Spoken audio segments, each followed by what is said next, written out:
সাংবাদিক যারা এটি দায়িত্ব নিয়ে কাজ করছেন, আমি মনে করি তারা মহান কাজ করছেন।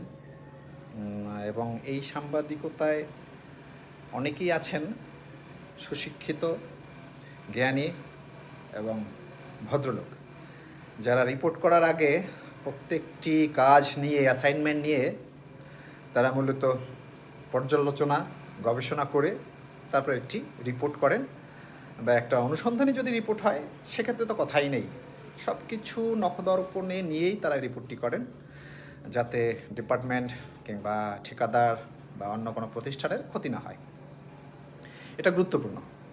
কিন্তু এই যে মোবাইল সাংবাদিক এবং নাম সর্বস্ব পত্রিকাগুলির যে সাংবাদিক রয়েছে, একটি মোবাইল নিয়ে তারা নিজেকে সাংবাদিক হিসাবেই পরিচয় দিয়ে থাকে।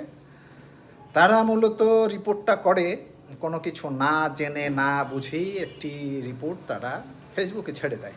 আর তাদের যে পত্রিকাগুলি রয়েছে সেগুলি তো সাধারণত কেউ পড়ে না।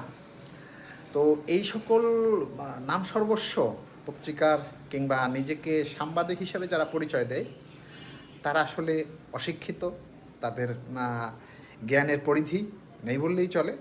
এবং যেখানে যেটা পায়, একটা ছবি পেলেও সেটা ফেসবুকে আপলোড করে নিজের মতো ইচ্ছে করে ক্যাপশন দিয়ে দিল। তো আমি আসলে আফসোস করছি, আফসোস হচ্ছেও এই সকল সাংবাদিকদের কারণে।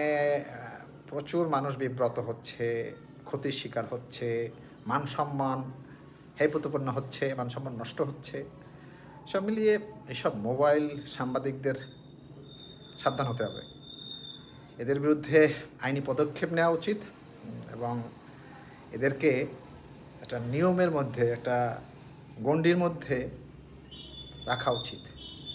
না হয় আমরা প্রতিনিয়ত ঝামেলা, আসলে তারা ঝামেলা পাকাচ্ছে, নট অন্য কিছু না। যেহেতু অশিক্ষিত, কুশিক্ষিত, মাথার মধ্যে কিছু নেই, সে কারণে। ধন্যবাদ সবাইকে যারা সুন্দর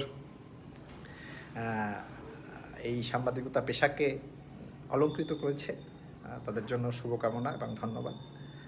আপনারা আমাদের বিবেক, জাতির বিবেক, আপনারা ন্যায় অন্যায় বুঝে শুনে তারপরে তুলে ধরেন। এটা আমাদের জন্য অনেক গুরুত্বপূর্ণ একটা ব্যাপার।